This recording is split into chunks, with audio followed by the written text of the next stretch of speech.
another fan forum?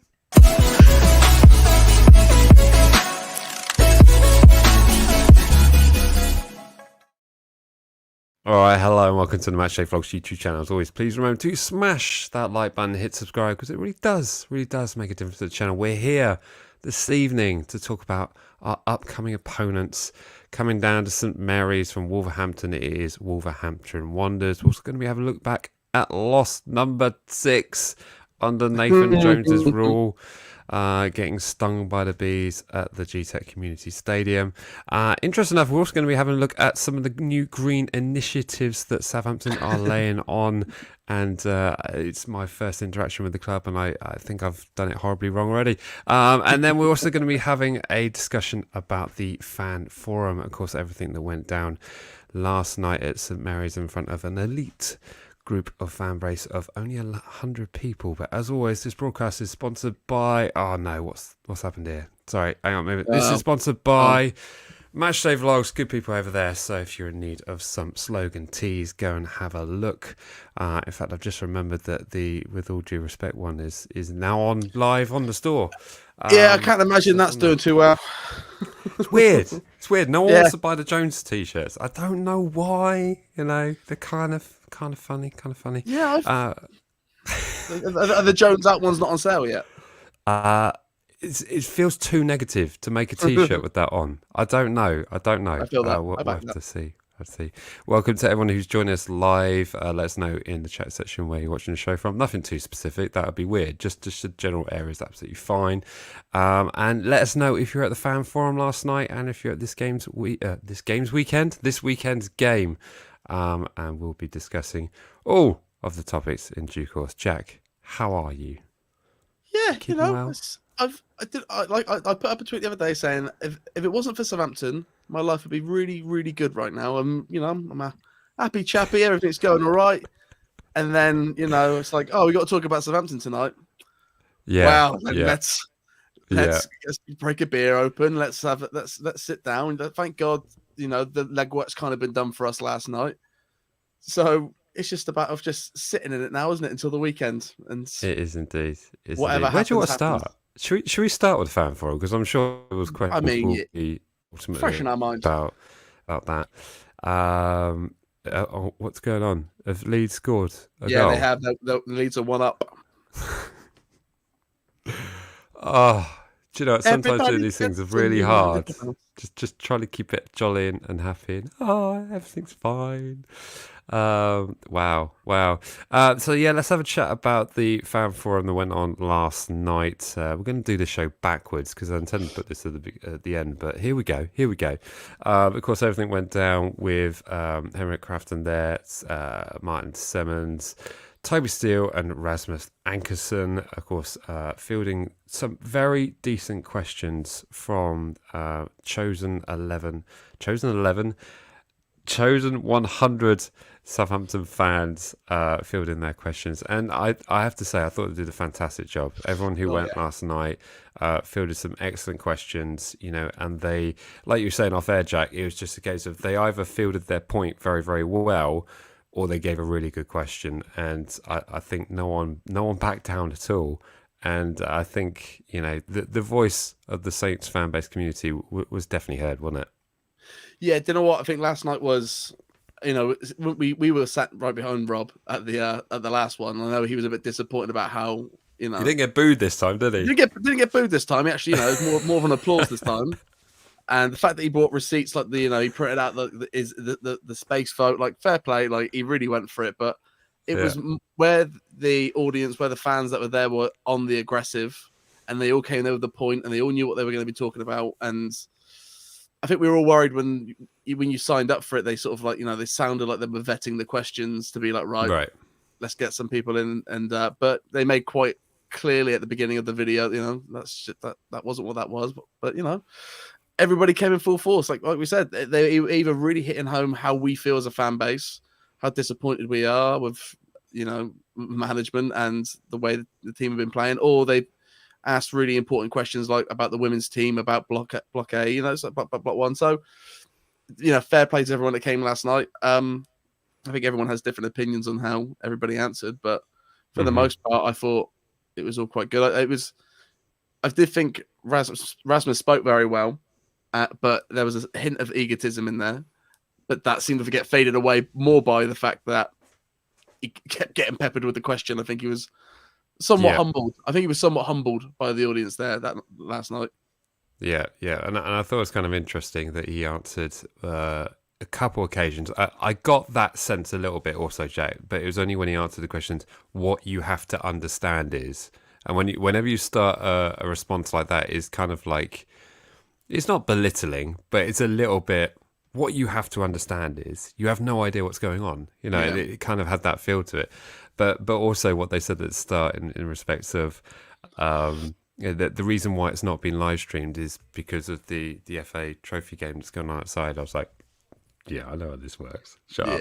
Cool. And then the second point was because we may need to bleep some things out. I think that's the reason, really, isn't it? That's more than it. And I think, to be fair, and again, fair to the play that everyone that went last night, there was nobody that was like truly aggressive. There was one chap that asked the question. Obviously, a lot of that forum that was posted on the channel has missing audio because they couldn't understand how to make microphones work. But there was only one person that was like, "I think you're getting off easy tonight. People should be here being angrier." So yeah, everybody there acted the right way. And I think at the end of it, one of the big things I took from it is how, not lucky, but how great it is that we have these fan forums, and the fact that we can talk to the owners like this, because they're not right. Not everyone can, and for what it is, this was much better than the one in the summer. This was much better than the one in the summer. Minus Ralph saying that we were poop.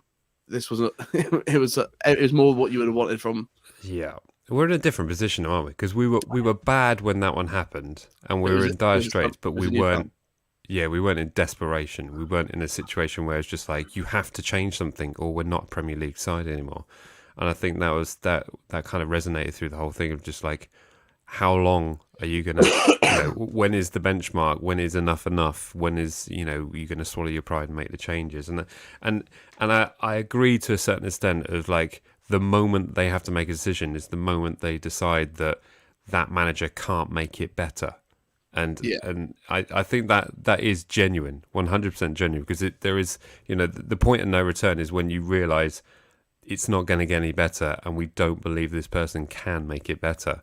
So, with the new signings that have come in, with the week that he's had with them, see what happens against Wolves. A Wolves side that, aside from scoring 3 against Liverpool at the weekend, has scored 12 goals in the season before that. So realistically, my logic on Wolves versus Liverpool is the fact that they've played Liverpool like 6 or 7 times already this season, so they must have sussed them out and just realised like, oh, this is what we need to do.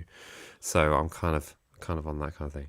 Any other thoughts on the forum before I move on? Let us know in the chat section also if you've got any thoughts, if you were there at the forum as well, if you've got any comments or questions on that as well.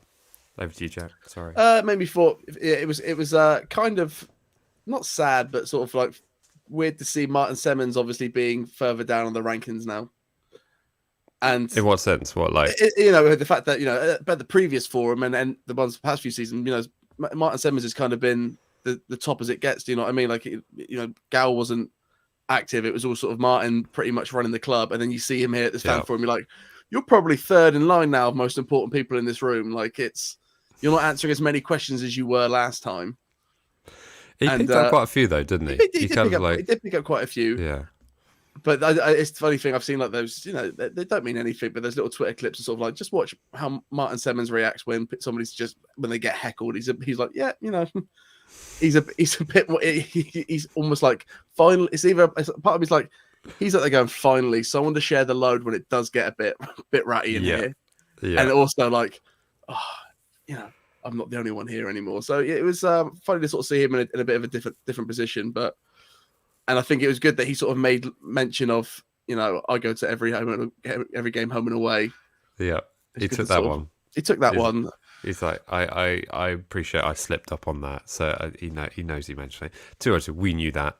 We knew that he knew that right after he did that. So it was kind of another thing. But we mustn't forget that these fan forum things are something that a lot of clubs don't even get the opportunity to do. It's a very Exactly. old school thing, old fashioned way of doing things, but it's the right way if you want to include the fan based community. And I think we had a lot of opposition fans who saw the content that we were sharing on our social channels and saying like, I wish our club did this. Like so many Evertonian fans are like, I wish our club would do this. And I was thinking like, you probably need like a Blues Brothers chicken wire stage with like bulletproof glass and all that kind of stuff. But it did make a bit spicy. It did kind of give me a good appreciation. Like when you look at Everton and what's happening over there, it's like it is bad over here, but at least it's not like that. I do find it a little bit when, like in the transfer window, when everybody was sort of going after Rasmus, it's like, well, they have spent more than we've ever spent, and we did, and in the end we got what we wanted. And that was acknowledged as well, wasn't it? Yeah, someone it said, thank you for backing that. it. And then when you look back to the summer, I have no doubt that they were probably in for Gakpo and Ramos and all those things we want, and we did just lose out to them, the way it went down. Yeah. So I do still think they're good, capable owners, and it's just the Nathan Jones decision, isn't it? It's just okay. I do kind of think he's now had a week more training. He's got these new players in. The window's over now. He has a really legit squad. And we'll get into the lineups later because I think there's a starting 11 there that would be immense. Yeah. And you think, okay, well, if he can do that, great. But this weekend, it is almost like, well, this really is the final straw. And I kind of think that they all kind of got the note last night at the forums like, this really is it. It should have gone this week. This is it. This is it. Yeah. Yeah. Yeah. Coming here from Adrian, best transfer windows, but the wrong guy to bring out the best out of them. Yeah, kind of feels like I'm going to steal a line off with Tom off the Bournemouth channel saying like it's like giving a bloke a Ferrari who hasn't even got a driver's license. So kind of has that similar feeling going on here. But yeah, no, fair play to everyone who went along. I did apply. I think Jack, you also applied as well. I was kind of quietly happy that I didn't go. Do you know what I mean? Because on the basis of after the weekend against Brentford, I was just like, I'm not sure if I can mentally handle this. Just to go through like,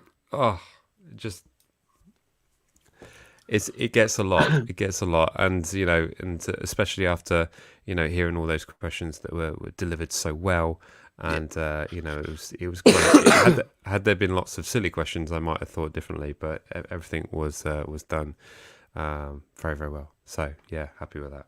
Happy with that. Yeah. So just stick a pin in it. Yeah, just stick a pin in it. Just stick a pin in it. But obviously, if anyone's in the chat section got any other thoughts and comments on the fan forum, be sure to stick them in and have a chat amongst yourselves in the chat section. And also, if you're watching a replay, stick in the comment section. We do always go through them.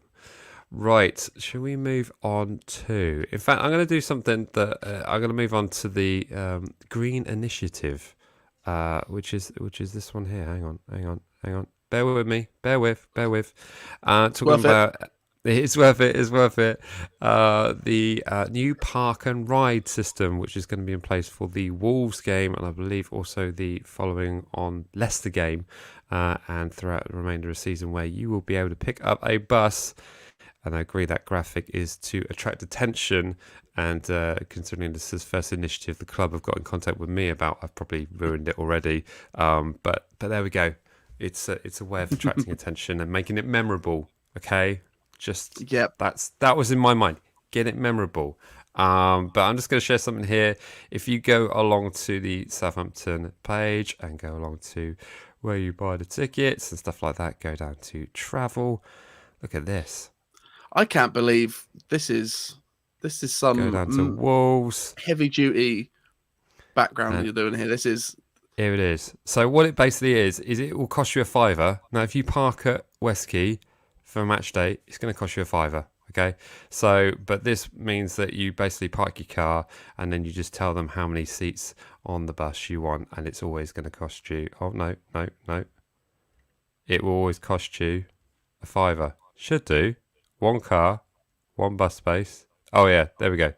2 bus space, 5 bus space, etc., etc. So go and check it out there.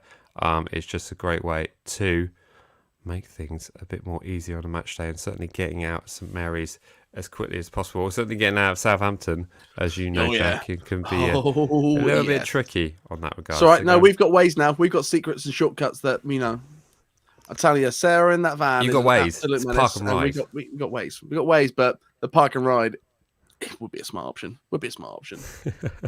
Be a smart option to have a train stop right outside the ground. That'd also help.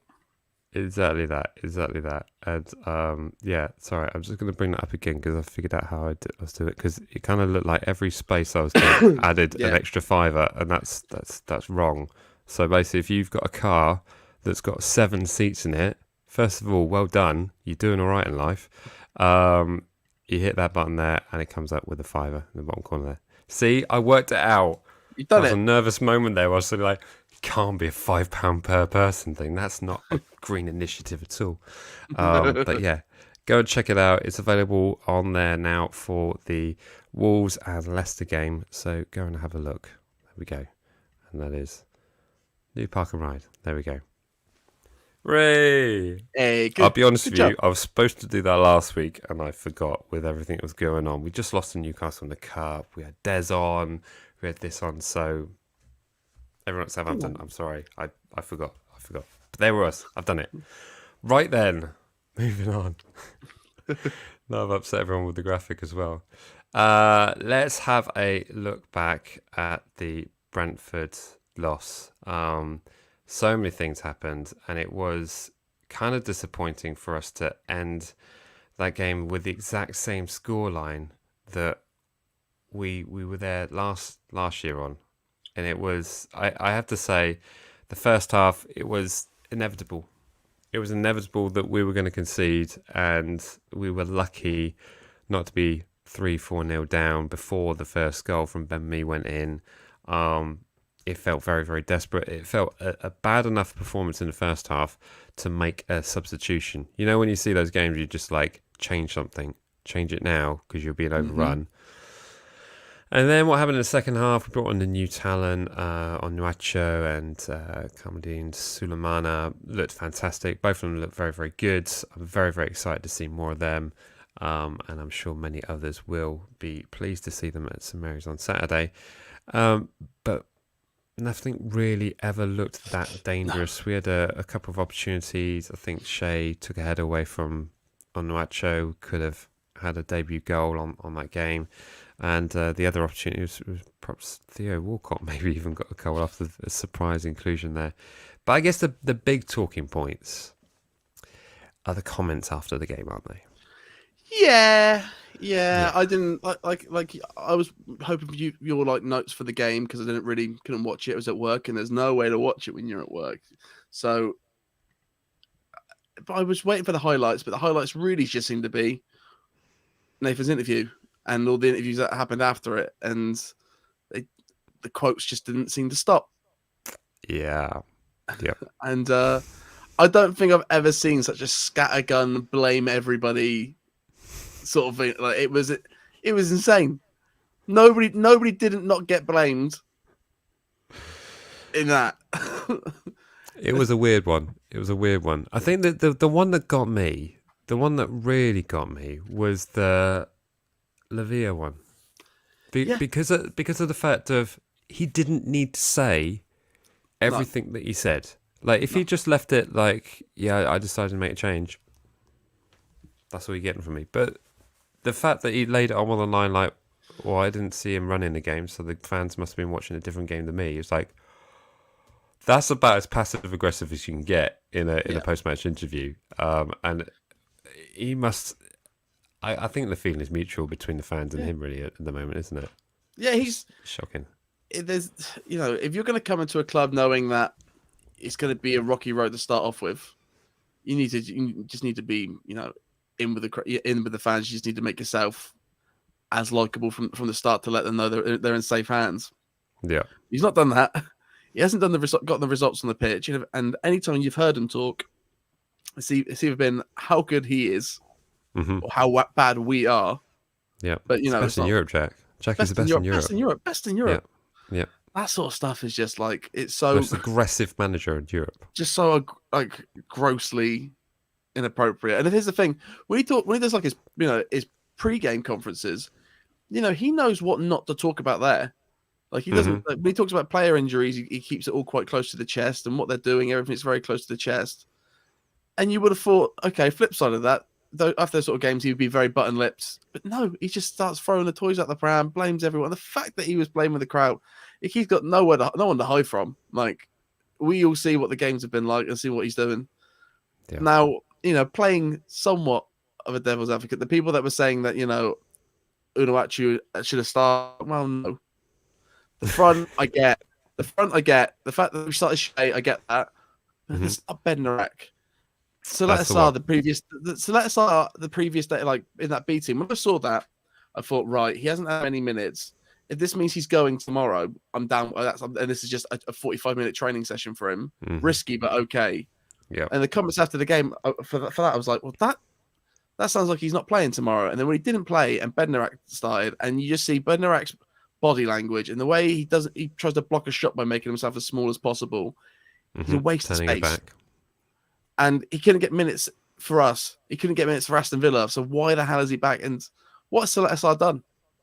Yeah. Is it the red card from the Newcastle game? Because if anything, I thought that was quite. If it was a yellow card, you would have said that was a smart challenge because it stopped us going 2-0 down and losing the tie completely. Yeah. And then to not start him in that Newcastle game, the second leg, why didn't you start him against Blackpool then?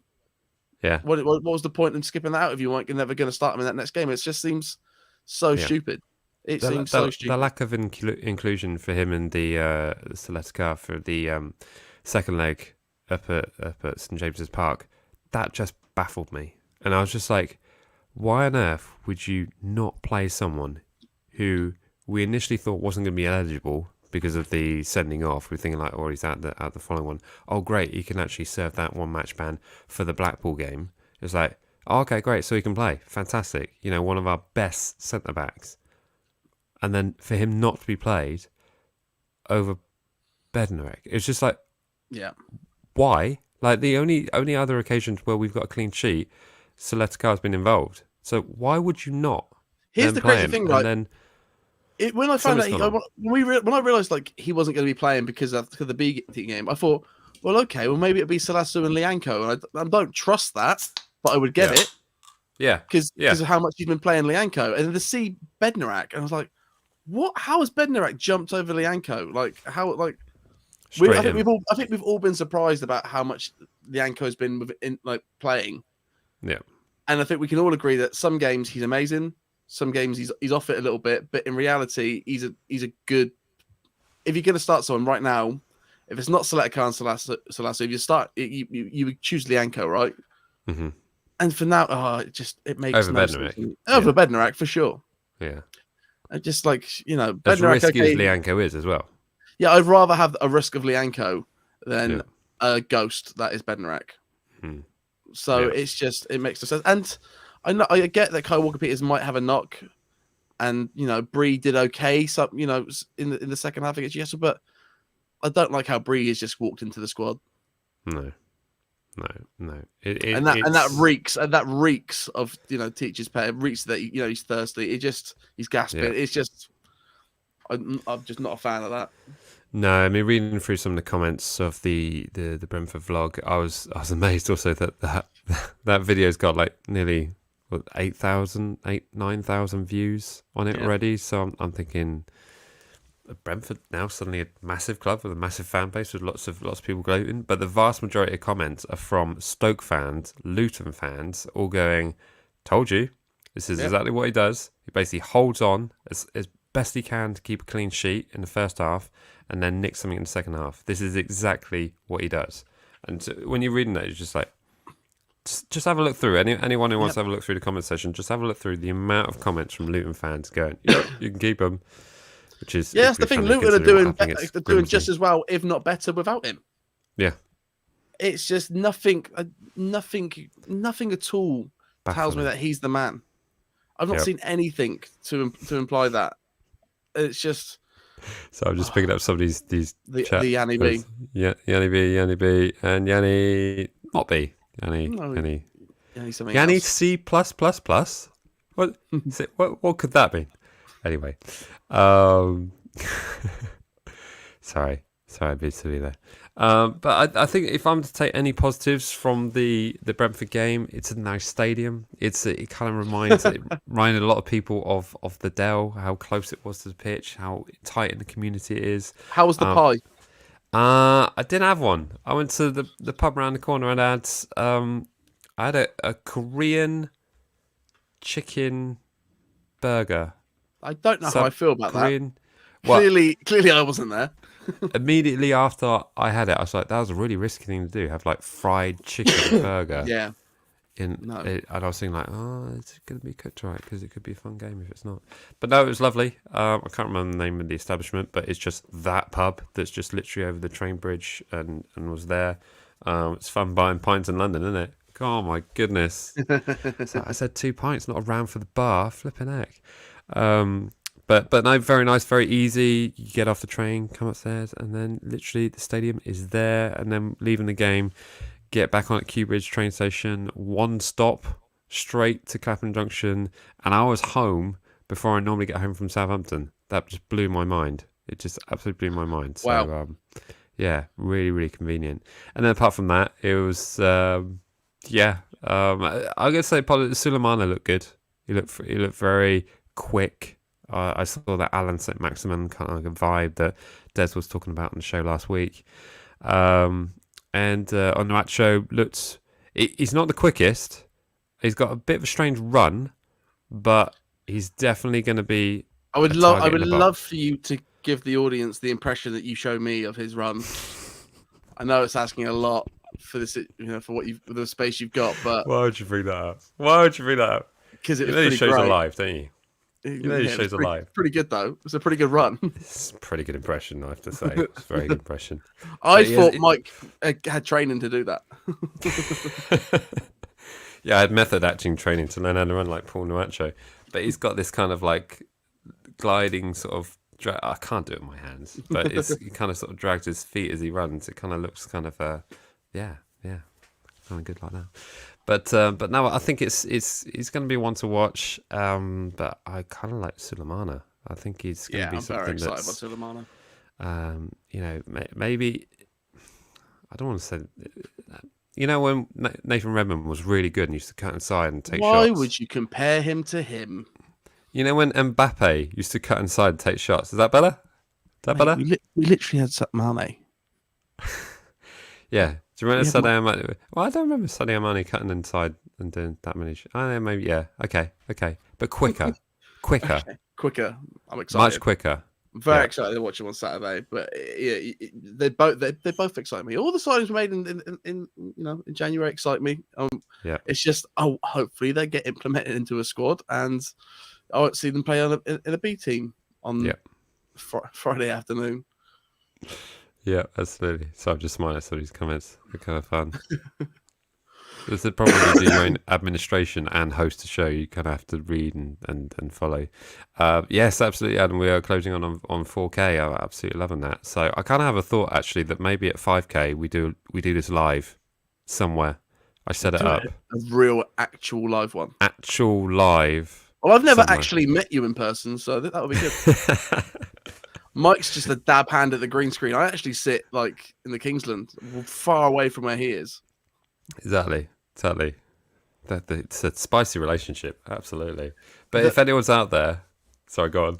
I was about to say that the people behind me hate the fact that I take a green screen with me, so it's easier for you to cut me out every game. Yeah, and that person I get to wear like a green suit so that when I jump on them, I can put you in that position. It's time consuming, but worth it. Yeah, technically we do these live every week. Yeah, I know what you mean, but live. So if there's a venue out there that's watching this, or if you know a venue that would be interested in doing something like that, drop me an email, matchdayvlogs@btinternet.com, because it would be great to set one of these up and actually do it live, and we can field questions live to a small audience. That'd be fun. Anyway, but there we go. Brentford defeat. We move on. I will also just say Brentford are a very, very good side, very well organised. Yeah. And the problem is, mate, so is every team in the league, minus us. It's true. So is every team. it's a tough place to go. At best, I was hoping for a draw, but it's just the manner in which we lost. There we go. Yeah. That is my line underneath it. There we go.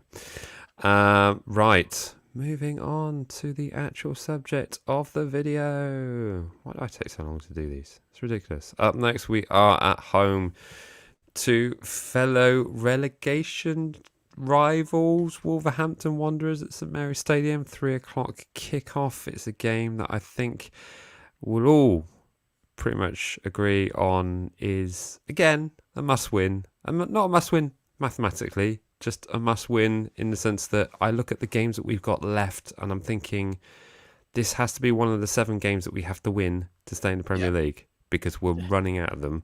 And, Wolves have scored 15 goals all season in the Premier League, and 3 of those were at the weekend against Liverpool. So I'm kind of hoping that we might be able to do something in terms of, I'm not going to say it, but that clean, where the ball doesn't go in our net and it goes in theirs. I literally have no idea what that is. The ball doesn't go in Southampton's net. Yeah, and we might see something that we haven't seen in the league at St Mary's since August of 2022. Birthday month, so that's good. Yeah.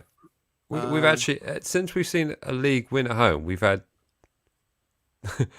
3 prime ministers, 2 monarchs, and about 15 Chelsea managers, haven't we? It's mental. Something like that. It's when you say it like that. I didn't know where to put the Queen. There is another beer in the fridge that I think I might need to go get in a second. So it's just so sad, isn't it? It just really keeping is. It light. Oh, it really is just the major sticking point in my life right now. Is this? I really almost swore then. This club are really starting to do my head in. And if we could just not concede a goddamn goal in a game. If we can, I'm at a point, Mike, where if we had a 0-0 draw at St Mary's, I'm pretty stoked with it. I'd be like, a point on the board, no goals conceded. We march on. We grow from this. And but there is a part of me that thinks we are, minus the Brentford game, we have been slightly harder to score against. They have been all from set pieces. Sorry. There's one way to score against us, and everybody does it. But besides that, it's quite difficult to score against us. Yeah, you cross a ball in, we're done. But any other route is more difficult. So if we can just stop those crosses and score some goals, and we've got 2 attackers that I'm very excited about. Yeah, maybe. Yeah, we're very difficult to score against once the opposition team has already scored 2. Have you noticed that? Very difficult. When we were like, oh, we should definitely not concede anymore because now we're never going to get back in this game. We seem to lock up pretty well. Yeah, absolutely. There was something that flashed by here that I need to. Someone asked, I can't find it now, but someone asked, is it true that we've always conceded first in the league? And I think that's not true because we won 1-0 away at Bournemouth. So that would rule it out. Did Chelsea score first? Yes, they did. Yeah, it seems almost more insane for us to go 1-0 down and win a game. So, Yeah. Weird. But looking at this Wolves opposition, I mean, they have strengthened. They've obviously got a new manager because the new manager came into effect after we played them at home. And in a game that was a 1-0 defeat, that Shea Adams had a ball bounce off his arm go into the goal. And their goal was just horrendously scrappy. And I think it was just as much a surprise for them that they managed to get a win because they were in a similar position where they hadn't seen their team win in such a long time. And there was really nothing in it. And it was around that period, when we lost 1-0 to Villa in that horrible game of football at Villa Park, and we lost 1-0 to Wolves.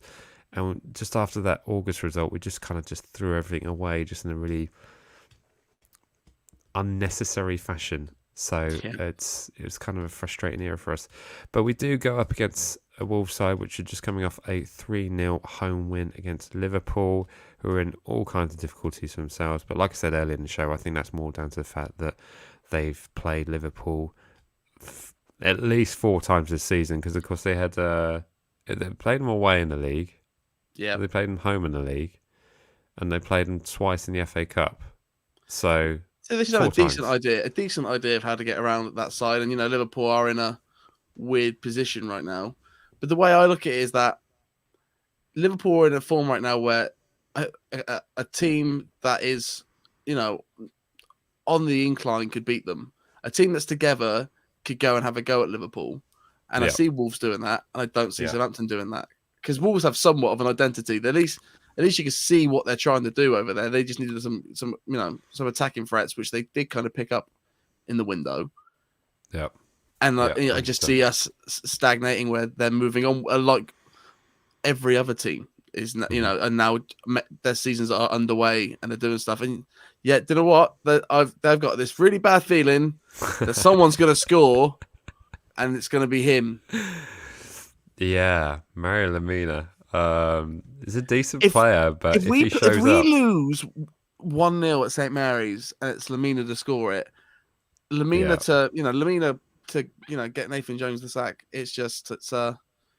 that would be something. But I'm at a point where it's like, obviously Mike's not coming to the game Saturday because he's doing his stuff, So I'm taking guests to this game, and I'm almost afraid to take them. I'm at a point where I'm like, oh my god, I've got to go. I've got to go to St Mary's this weekend, for God's sake. Could be in bed. And now I'm taking other people, and I'm like, oh, this is just going to be Lemina scores. The place goes absolutely vile and toxic, and I'm just going to explain to them it's not like this every week. I mean, it has been this for the past year, but not every week. I guess it would be like the time when I took my brother-in-law it's when we lost 3-1 to Bournemouth at home, and he turned to me and goes, "You're really bad, aren't you?" I was like, yeah, I can't know where to go with that. That's no, do you know what? This is what it reminds me of. It was a certain game that I took our friend Hamlet to under the lights. I think it was a Wednesday night game. I believe it was against Leicester. I do believe. Don't remember what the scoreline was, but we lost that game. And there's just a bit of it that feels like not that bad. Yeah. And this isn't my score prediction, but I could see us like losing 3-4 to Wolves. Yeah. No, you haven't laughed. No. I just do. I think, mate, they don't score, but they scored 3 last week, and then they come into St Mary's. I just kind of open season. That would be bad. Just a quick note as well. I can see the view count's coming at 95. It'd be amazing if that went over 100. I don't think it's ever gone over 100 with one of our midweek previews. So yeah, if anyone wants to share the video and get some more Saints fans tell your friends, tell your friends, tell your wives. Fun to see it. Go over. Sorry, just for giggles, really, just see what it does. I've never seen 3 digits up there. But yeah, I mean they do pose a lot of threats. But I have to say, I mean, I've seen Wolves a couple occasions in neutral environments, and they look very, very average and very all over the place. So I only saw the highlights of that Liverpool game, so I can't really. Oh my god, mate! You asked and they gave it to you. 101. Really? 103. Oh my god, we're popular. Look at that. Oh, you're talking about that? Oh, sorry, I was talking about the Wolves thing. Look at that, 3 digits. Hooray! Hooray. We love it. All these people tuning in. I'm just going, hooray! It's not exactly what we wanted. There you go. It's dropping off now. Hooray! Brilliant. Hey. Well, you've ruined that, haven't you? Thanks for that. We had it, Mike, in the palm of our hand. Exactly. We had the 3 digits there. But I can see us getting something from this game, and I honestly think that if we show up and we just put it together at the back, that we can do this. And will it be a stay of execution for Nathan Jones? Yeah, probably.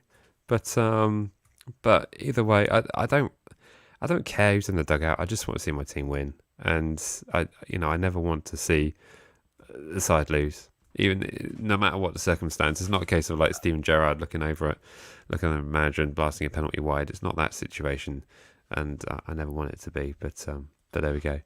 Should we move on to our predicted 11? Let's do that. I can tell you're excited for this. Now, I've already got the teams logged in from the last time. So I'm going to leave it in there so you can switch them around.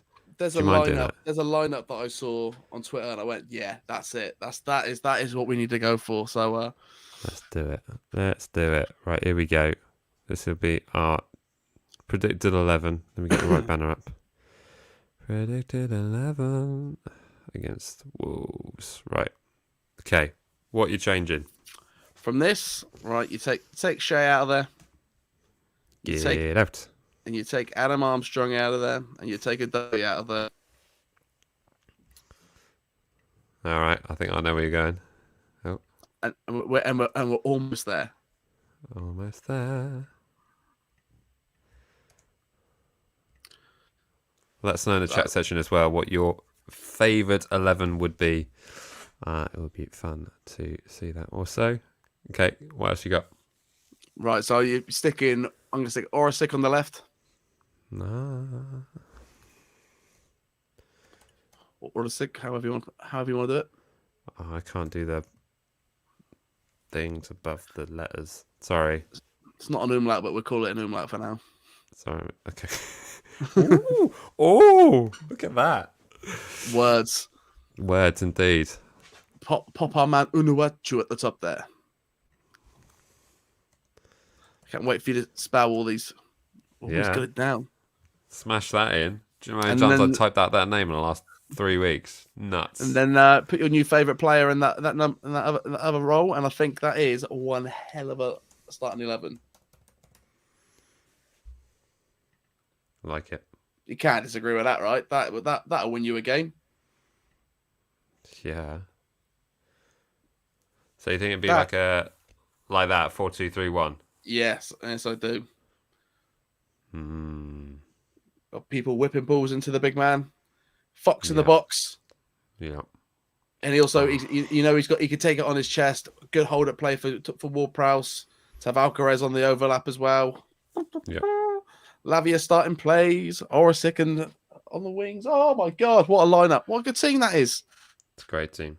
Great team. Salasu performance last weekend was probably the only shining light in that first half. So yeah, I love that. Question mark for me would be the fitness of Kyle Walker-Peters. Will he be fit enough? Would you be terrified if you saw James Bree in this position? I'd be upset. You'd be upset to see a slice of cheese on the right back. Listen, here's the thing. And usually I love Bree, mate. You give me some Bree and Port, I'm the happiest man in the world. But on my football pitch right now, if Kyle Walker-Peters is fit, that's the only reason. It's the only reason he shouldn't be on the pitch. Yep, 100% agree. I've neglected the chat section here. There's so many. Right. Okay. I mean, there is that other call of what about Baz? What about Baz? Would you start Caballero? No. No, because I don't think he's any better. Would you start McCarthy? You're not going to like this answer. Say it. You sure? Yep, say it. Yes. Hold on to your butt, Mike, because I'm about to say something to you too.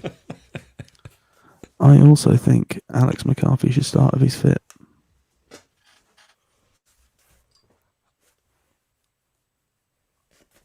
Not surprised, but still surprised that you said that out loud. Here's the thing. The moment he feels an injury, tell someone and don't make James Ward-Prowse run to the back line. Just say something and get substitutes off, mate. We have 5 subs in the game. It's absolutely fine. Exactly. That should be in his handbook right away. Exactly. Coming here from Sulemana plays on the left, I believe. That might be a shout. I guess you could have these guys sort of switching, but they do.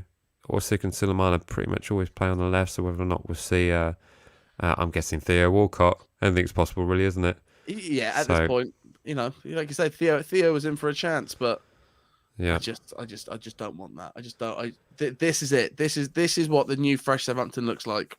Yeah. If we're doing this, if we're switching Kalmadine Sulemana on the left, I'm going to make a suggestion. You ready for this? Theo. Oh, see, Yeah. now Yeah. you're saying Yeah. smart things. I mean, Yeah. yet another way to go. You know what? You just spiced that up a little bit. I feel bad for Orosic, but Yeah. there's something about that sauce. There's something Absolutely. about that sauce that I want to see. Yeah. There's height, there's presence, I can see Aribo getting a decent amount of space there. Yeah, I like it. I like it a lot. And I think also the only thing that would concern me is that if you had James Bree in this position with an Aribo, because I can see that being Aribo's not tracking back. yeah, exactly. Yeah, when we say Aribo will be here, he will be here. That's literally, he'll be here and here. So, but there's good chemistry between these two. So, yeah, I love it. like Love it. If we couldn't get any more spicier, but I'm fine with it. But that's the only changes I want. Either that, or we say maybe McCarthy in goal. But this is the lineup it needs to be. It needs to be 4 at the back. Yeah, and we'll be fine. Yeah. Matt saying we leave the Brie on the bench. The Brie. I mean, if he suddenly sets the world on fire, that would be a really cool nickname to have. I am the Brie. The Brie. I am the Brie. I think so anyway, just me. Yeah, I don't even want to watch Walcott or Benrick on the bench. Dear me. Oh, Vista's clipping something. What do we clip? What's he clipping? I'm guessing it's the McCarthy thing. I would, if I had to guess. Yeah, Thomas also saying Sulemana on the left wing. Maka, we're that desperate. Yeah, maybe. Yeah. Well, I am literally at that point. It's just I've got no doubt that Bazunu is going to be a really great goalkeeper. Yes, but I just kind of think that it might be a bit much for him right now. That's this much pressure and to take that this much weight. It's just a bit go much. from League One football straight into the Premier League and being the only starter, like without any kind of real threat to his place, really. It's insanity. Kind of feels a bit weird. It's something I've always said is that for me, that a good Premier League team is defined by having a good goal scorer and a great goalkeeper. I think of all the teams I think are going to be safe this season, Villa are going to be fine because Martinez is going to do stuff for them. You look at the teams at the top, all got just solid goalkeepers. You're never going to, they don't even have to think about it. Who's made that at Fulham? He's barely conceded. Well, I was just going to say actually because Nick Pope is probably one of the best signings that Newcastle have made. It's just there's an attraction to going to Newcastle there with that, though, isn't there? But Dan Hargraves of the Saints View made a tweet actually a couple of days ago about the Fulham goalkeeper and saying that he was available. Apparently, he's on massive wages though, which probably sort of kept him away. Yeah, but so was Forster. Like if for a good goalkeeper, you pay the money. Like it's just Forster or Baz. Right now, if Forster was in this prime squad, Forster. If it was end of last season Forster and not current Spurs Forster, I would say Forster. Yeah, exactly that. Yeah, 100% agree. I play Lucy and a Dozy. I don't mind him playing the Dozy. Dozy gets free kicks. Yeah, more he gets about. I think Edozie is now a great impact player to bring on the last third of the game and just cause terror, cause havoc. Yeah. Coming here from Pro Clubs, and he also was slower than a slug's funeral. I have never heard. Is that a saying? I've never heard that one before. It was slower than a slug's funeral when he played against Blackpool. I didn't think he looked that quick any times I've seen him play so far. No. So whether or not that. Well, here's the thing. Orosic, for me, he's the guy that doesn't fit any system that Jones plays. Right. Are you gonna get Orosic to play like a wing back? Like, because that's not what he's built to do. Yeah. And that's one of those signings where I'm just a bit like, there's no way that was one of his. Right. That can't be something that Jones was in on. Yeah. Interesting. Maybe it was justified. Solomano's the same, actually. Solomano's like, he doesn't work in that. Doesn't work where? I don't think Solomano will work if we play a 5. Right. well, three at the back. He won't work in that system. Yeah. I was just saying he'll play Diallo, which is my worry. Yeah, if you looked at this lineup here and you saw Diallo here, that would be a concern for me. But equally, Alcaraz, I thought, was at fault for the first Newcastle goal away in the Carabao Cup. I actually wouldn't be too concerned if it was Lavia and Diallo, because I think that Diallo sort of interceptions, I think even defensively, not that terrible, but he loses the ball a lot. His passing game is terrible. But if his whole game was the ball back, just get it to Lavia, just get it to Ward-Prowse. Yeah, it's not that bad. But this is what I want to see. This is the more attacking. Our issue will happen if this happens. Yeah. With James Ward-Prowse having to track back, help out defensively. Isn't it weird that whenever we concede, he's the one always skidding on his knees, turning around to the guys like, come on. And, I think he's really sort of holding the fort here. But whenever he has to track back here, or like when Shea was playing up front, like they're going out wide, or they find themselves here, rather than being the target people up front, that's what we got to change. That's what we got to change. I also wouldn't be surprised if you saw this lineup with Diallo and instead of Aribo, Adam Armstrong. Mm-hmm. I can just see him doing that as well. Adam Armstrong's pace. Yeah. Depends how much he wants that payoff, doesn't he? Yeah. Oh yeah. I'm talking about Adam Armstrong, not Ivan Toney. What are you about? The amount of times last weekend, Ivan, what's the odds? Ivan, what's the odds? To be expected. Well, there you go. That is our predicted 11 for this weekend's game against Wolverhampton Wanderers. Let us know in the comments section if you're watching this on replay if you agree with that, if you make any changes. But we're going to now move swiftly on to our score prediction part of the show, where this is the opportunity to put in your score predictions for the weekend's game. And I will go through all of them right after me and Jack have given our score predictions. Right. Is it my turn to go first? Or is it? I think it might be mine. It must be your turn to go first. I feel like I had the outrageous 4-3 last time. Did I not say, or 3-2 or something? 3-2, you said? Yeah, something silly. Well, you got 3, right? Listen, I was in half-time. It was still on. It was still on. You're absolutely right.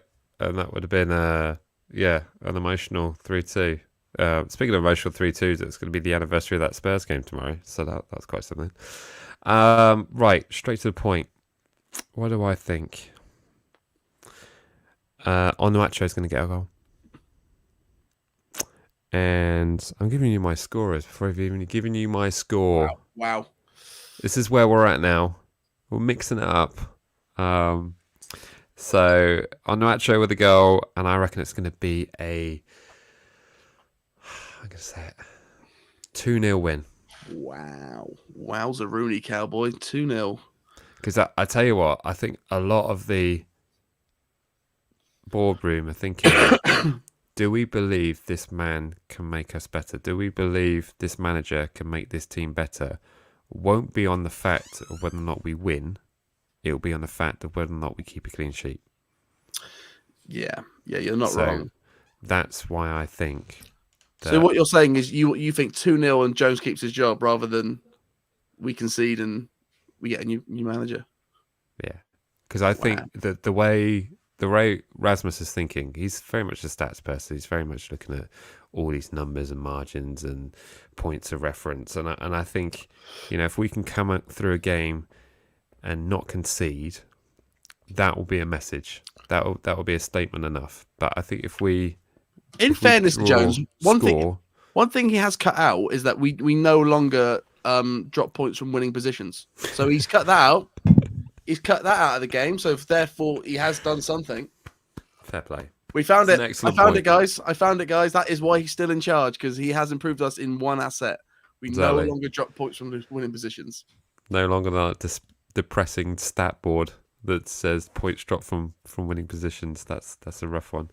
So yeah, I'm gonna go with 2-0. Who do I think my other goal scorer is going to be? I've already said Paul Onuachu for his debut goal at St Mary's Stadium. Do you know what? I'm going to stick Silamana in there because I reckon he's going to be hitting them. The boys. He's going to be smashing them from distance. and we're going to see something special. Well, you're going to see something special because I'm not there, sadly.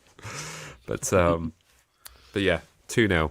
Over to the floor is yours, Jack. I'm gonna say a scoreline that I don't think I've said. I never say the scoreline, and that is I'm gonna go 2-1 Southampton, because I never say 2-1 because it's a boring score, and it's never safe. And I always say 3-1 because I know that we would never hold on to a 2-1 win. Okay. But I want to win. Statistically, I want to win.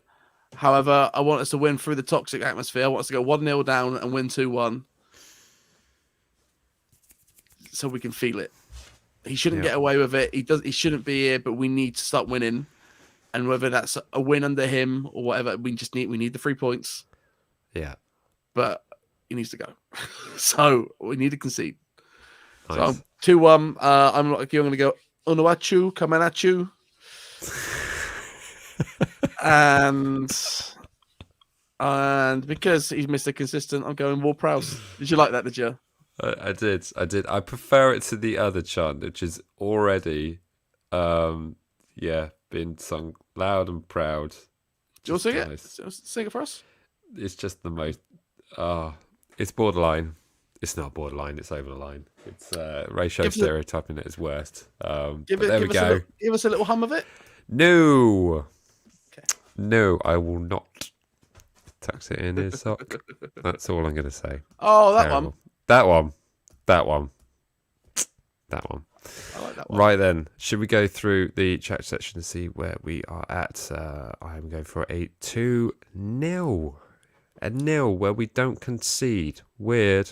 Very weird. And chat's going for a 2-1. Let's see what the chat section is going for. Starting us off, no relation, Josh is going to a 2-0 Wolves, unfortunately. I hope Jones out and Gallardo in. Nice little positive at the end there. Jacket Potatoes going for a 2-1 to Wolves, I'm guessing. Alex Hass going for 3-1 Wolves. It's not going well. Here. Really want Saints to win, but 6-0 Wolves. Why all the way to 6, Lewis? I mean, yeah. Let's be fair, that's not all the way at St. Mary's. It's a good point. So, yeah, let's keep it down to 6. Well done. Alex is just reaffirming his 3-1 to Wolves. Liam's going for 2-1 Saints. Well done, Liam. Our first prediction for a win in the chat session. How many did that take? That's literally 6 attempts. Got to be optimistic for 20 minutes of the game at least. Yeah. Well, I tell you what, we'll know within the first 20 minutes. We will know. Sigurd's going for 2-1 Wolves. You're not catching me. I'm not that tired this week. He's going for a 1-0 to Wolves. Adrian's going for 3-1 Saints. Good on you. Chris going for 3-0 Wolves. These are some devastating scorelines here. Venom FX going for a 3-0 Wolves. Going to be a terrible quality game. Member of the channel, Mark, thanks so much for the support. It's going for a 2-1 with Tall Paul double. Love to see that. Also, member of the channel, Morgan's going for a but it's a 1-1 draw. Jack, you'd even take that, wouldn't you? You take a draw. You'd be happy with a draw. No, it was a scoreless draw. You'd be happy with, wouldn't it? We're now in the score prediction part of the show, Mike, where things change a little bit and draws are for the week. Sorry. There's a fence, you see. There's a fence, you see. And you can either be on this side of the fence, or you could be on this side of the fence. But you can't sit on the fence. Exactly. Get off. Score prediction part of the show is with the heart. Always. I have such a random prediction. 1-0 to Saints, 78th minute goal for Aribo. Jack, can you check the odds on that? That'll be a fun one. Bet responsibly. Always responsibly. Always bet responsibly. Take a look what's going on. More case of a lot of check that one, because that'd be kind of mad. And if that comes up, I'm definitely clipping this. Right. Isaac's going for a 2-0 to Wolves. If you need a reason, you clearly don't watch Saints. Our owners have no ambition. Pathetic. That's strong. God, dear. There's a lot of emotion in that one. John, member of the channel, is going for a 2-0 Wolves. Or a 1-1 draw. Can't see us winning at the moment. 2-0. Give me those drugs. Sorry, it's just a Tory lemonade here. One of the Brewdog lemonades. Yeah, one of those. Head says 2-1 Wolves. However, the spirit of the matchday vlogs, my heart says 3-1 Saints. That's what we want to hear. There we go. Love it. Love it. Hashtag Jones out. Perfect ending. Love it.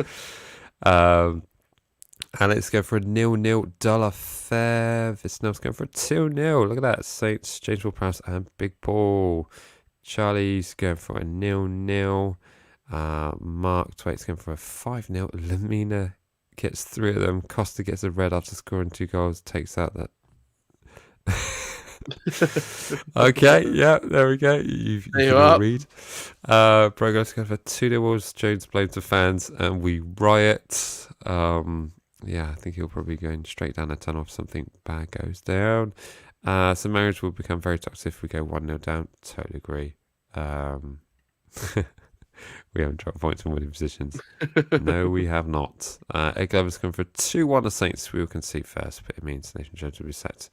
I'd rather lose. Okay. Right. I mean, it's 11-1 for Aribo to score the winning goal. So you let your back. Okay. Sure, you get work that back. Bit There's a few more in here. Gaming's going for a 0-0. Kevin's going for we get beat 3-1. Oh, yeah. Russell's going for a Will Russell 1-1, but Jones will stay. God, that would be depressing. Only a point. We still concede, and Jones stays. Right. These are getting more and more random as I'm going through them. I have to say, it's just getting pretty wild here. Phil, I'm going to end it with this one. Phil is going for a 3-0 to Wolves. Can someone stick in like some audacious like Saints win score just so I can end it on high? I'll wait. We'll do it. I'll wait. Just something. Anything, guys. We just need to do something. Just something. I'll put it in myself if I have to. Just something. No, mate. It's sad if one of us do it. If one of us do it, it's not what we need. I'll take it. 6-0 to the ref. There we go. Hey, it's always been that way. Keep waiting. Yeah, indeed. Oh, that's the one I wanted. Yes. Sulemana hat trick. Breaking Sadio Mane's record. Oh yes, please. Rapido. Yeah. Yep. Fantastic stuff. There we go. So I've did all the end topics at the start of the show. So well done, Jack. That's you, Jack, isn't it? Jack. No, it's not me. No, that's just some devout fan of this channel. He's a good guy. Indeed. There you go. Very good. Very talented musician as well. What are the odds for a VR to give Wolves a goal? Who knows?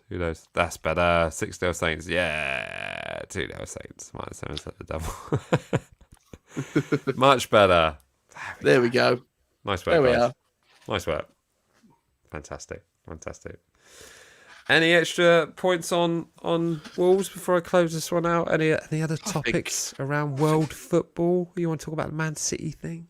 Lastly, on Wolves, I completely forgot Diego Costa plays for them. That's something. Filthy player. Horrible player. Has he played like 4 games for them? Yeah. I completely forgot till this week. He's changed since VAR's come in. Funny that. Oh yeah, weird that. Changed his game plan. And I guess last is so. Do you reckon Man City are in trouble or? Here's the thing. There are so many factors on this, and I'm gonna have to put a banner because otherwise no one's gonna know what we're talking about. I'll check out City.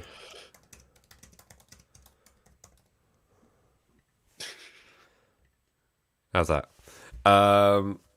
There are so many things going around with it. They've been charged with over 100 offences dating back all the way to when Roberto Mancini was in charge. Yeah. With so many different things going on. It even goes back to Mark Hughes. Really? I think it goes that far. Wow. But there are so many things flying around. Like the possibilities are that they could be relegated, points deduction, expelled from the Football League entirely because there's no obligation for the Championship to take them. No one really knows what's going to go on here, and I think it's going to be down to a case of who's going to get hurt. Like the thing I don't want to happen is Man City to get a £50 million fine. No. It's just it shouldn't be a monetary, unless it's back payment for all other clubs, which should be in the billions. Let's be real. Unless it's really ridiculous, it needs to be, league punishment. Yes, yeah, and it's severe. And Chelsea should also be scared. This is the mad thing about it. How far back do you go? Do you go back to Blackburn Rovers? Do you do all this kind of stuff? But ultimately, it's in breach of rules that are in place. So anything else that was overspending was after FIFA Fair Play was brought in. So rules are rules. Whenever they're made from this date forward, these are the rules. Players can't be signed on more than a 5-year contract from this summer.